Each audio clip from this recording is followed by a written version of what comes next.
Welcome to ఓహో talkies. Telangana Andhra Pradesh రాష్ట్రంలో సినిమాకి సంబంధించిన ఎగ్జిబిటర్లు అంటే థియేటర్ యాజమాన్యం ఎవరైతే ఉంటారో మాకు ఇప్పటి వరకు ఎవరైతే డిస్ట్రిబ్యూటర్స్ చెల్లిస్తున్నారో అద్దె, మాకు ఇప్పటి నుండి అద్దె వద్దు, మాకు మీరు నిర్మాతలు ఎవరైతే ఉంటారో వారు నిర్మించబోయే చిత్రాలు వాటిలో వచ్చే లాభం అంటే వాటా ఇవ్వాలని చెప్పేసి వాళ్ళైతే ఇటీవల డిమాండ్ చేయడం జరిగింది. మొత్తం మీద ఇదే నేపథ్యంలో ఈ అంశం పైన పవన్ కళ్యాణ్ పేచి నుండి ప్రకటన రావడం, సినిమాటోగ్రఫీ శాఖ మంత్రి ఆంధ్రప్రదేశ్ అందులో దుర్గేష్ ఈ అంశం పైన తీవ్రంగా స్పందించడం జరిగింది. అదేవిధంగా ఇటీవల చూసినట్లయితే ఆంధ్రప్రదేశ్ రాష్ట్రంలో కొన్ని థియేటర్ల పైన రైడ్లు కూడా చేశారు. అంటే ఏవైతే తినుబండారాలు ఉంటాయో వాటి క్వాలిటీ విషయం కావచ్చు, థియేటర్ల లీజు అంశాల విషయం కావచ్చు, పార్కింగ్ విషయాలు కావచ్చు, ఇతరత్ర మొత్తం మీదనైతే సినిమా థియేటర్ల మీద దాడులు కూడా చేయడం జరిగింది. ఈ అంశం పైన తీవ్రంగా ఆంధ్రప్రదేశ్ తెలంగాణ రాష్ట్రంలో చర్చ జరుగుతూ ఉంది. ఒకరిపైన ఒకరు నెపం నెట్టుతూ ఒకరిపై ఒకరు దిల్ రాజు పైన మాట్లాడడం, దిల్ రాజు ఆంధ్రప్రదేశ్ రాష్ట్రంలో ఒక డిస్ట్రిబ్యూటర్ అత్తి సత్యనారాయణ కూడా జనసేన నాయకుడైన ఆయన మీద కూడా వ్యాఖ్యలు చేయడం, మొత్తం మీదనైతే వ్యవహారం సినీ ఇండస్ట్రీలో ప్రకంపనలు సృష్టిస్తూ ఉంది. ఈ అంశం ఏదైతే ఉందో ఈ అంశం పైన కూడా ఆర్ నారాయణమూర్తి పీపుల్ స్టార్ అంటారు. ఆర్ నారాయణమూర్తి ఎప్పుడైనా సరే సినీ పరిశ్రమలో ఉన్న సమస్యలపైన ముక్కుసూటిగా మాట్లాడే వ్యక్తి. ఈరోజు ఒక సభలో ఒక కార్యక్రమంలో మాట్లాడుతూ ఆయన మొత్తం మీద సినీ పరిశ్రమను రక్షించండి అంటూ అని చెప్పి ఆయన అనేక సూచనలు చేయడం జరిగింది.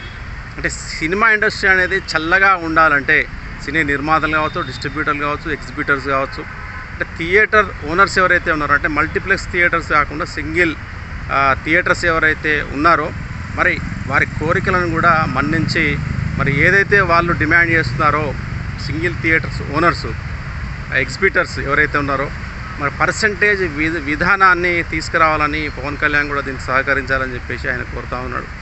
మల్టీప్లెక్స్ థియేటర్లకే పర్సంటేజ్ విధానాన్ని కొనసాగిస్తున్నారు, సింగిల్ థియేటర్లకు మాత్రం అద్దెలు చెల్లిస్తున్నారని చెప్పేసి వారు కూడా చాలా ఇబ్బందుల్లో ఉన్నారు. గతంలో థియేటర్లు నిర్వహించలేక వారు ఫంక్షన్ హాల్స్గా మార్చేశారు.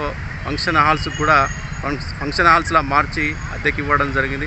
ఈ విధంగా సినీ ఇండస్ట్రీలో ఉపాధి పెరగాలన్నా థియేటర్స్ యాజమాన్యం అంటే మనుగడ కొనసాగాలన్నా, అదేవిధంగా డిస్ట్రిబ్యూటర్లు నిర్మాతలు అంటే ఇండస్ట్రీలో కొనసాగాలన్నా మొత్తం మీద సినిమా నిర్మాణం అనేది జరగాలి. ఈ సినిమా నిర్మాణం జరగాలంటే ఏదైతే వీరు డిమాండ్లు చేస్తున్నారో వాటికి అంగీకరించాలని చెప్తా ఉన్నారు. అదేవిధంగా ఆర్ నారాయణమూర్తి ఆయన ఏం మాట్లాడారంటే హాలీవుడ్లో కోట్లు పెట్టి సినిమాలు చేస్తూ ఉన్నారు. చూసుకున్నట్టయితే అవతార్ కావచ్చు, టైటానిక్ కావచ్చు, అదేవిధంగా జురాసిక్ పార్క్ ఇప్పుడు వచ్చే సినిమాలన్నీ 100 కోట్లు పెట్టి వాళ్ళు సినిమాలు తీస్తూ ఉంటారు. బాలీవుడ్లో కూడా 100 కోట్లు పెట్టి సినిమాలు నిర్మిస్తున్నారు అక్కడ. కానీ ఎప్పుడు అంటే హాలీవుడ్లో కావచ్చు, బాలీవుడ్లో కావచ్చు తెలుగు సినిమా పరిశ్రమ ప్రొడ్యూసర్లాగా డిస్ట్రిబ్యూటర్లాగా ఎప్పుడూ ప్రభుత్వాల వద్దకు వెళ్ళి థియేటర్ సినిమా టికెట్ల రేట్లు పెంచమని వాళ్ళు ఎప్పుడూ కోరలేదు. ఈ విధానం కూడా మంచిది కాదు. అంటే ఎవరైతే ప్రజలు సాధారణ ప్రేక్షకులు, సగటు ప్రేక్షకులు వారి యొక్క జీవన ప్రమాణము, అదే వారి యొక్క ఆర్థిక పరిస్థితులు, పేద మధ్యతరగతి వర్గాల యొక్క ఆర్థిక పరిస్థితులు చూడాలని టికెట్ రేట్లు పెంచకుండా చర్యలు తీసుకోవాలని రాష్ట్ర ప్రభుత్వాలు ఆయన అయితే సూచన చేయడం జరిగింది.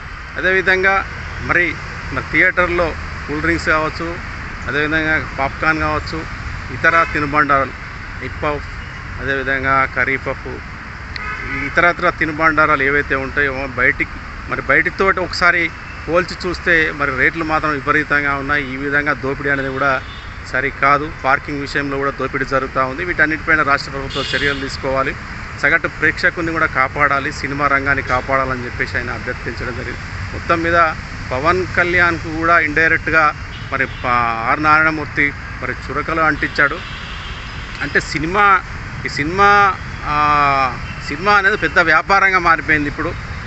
నిర్మాతలు, డిస్ట్రిబ్యూటర్లు, ఎగ్జిబ్యూటర్లు, హీరోలు వీరి మధ్యన మాత్రం వారి యొక్క లాభాల కోసం చర్చలు జరుపుతున్నారు తప్ప మరి సామాన్య ప్రేక్షకుని గురించి ఆలోచించట్లేదు, మరి చిన్న సినిమాల గురించి ఆలోచించట్లేదు అని చెప్పేసి మరి సింగిల్ థియేటర్స్ ఏవైతే ఉంటాయో వాటికి పర్సంటేజ్ విధానాన్ని కొనసాగించాలని, దానికి అంగీకరించాలని చెప్పి ఆయన అయితే మాట్లాడడం జరిగింది. మరి చూడాలి మరి ఈ అంశం ఏ విధంగా ముందుకు వెళ్తుంది. సింగిల్ థియేటర్లకు కూడా మరి వాటాలు ఇస్తూ పర్సంటేజీ విధానం వస్తుందా, మరి లేదంటే మరి అద్దె చెల్లిస్తూ మరి ఈ సేమ్ యాజ్ ఇట్ ఈజ్గా కొనసాగిస్తారనే అంశాన్ని అయితే మనం అలాంటి విషయాల కోసం అయితే మనం మరి ఎదురు చూడాలి.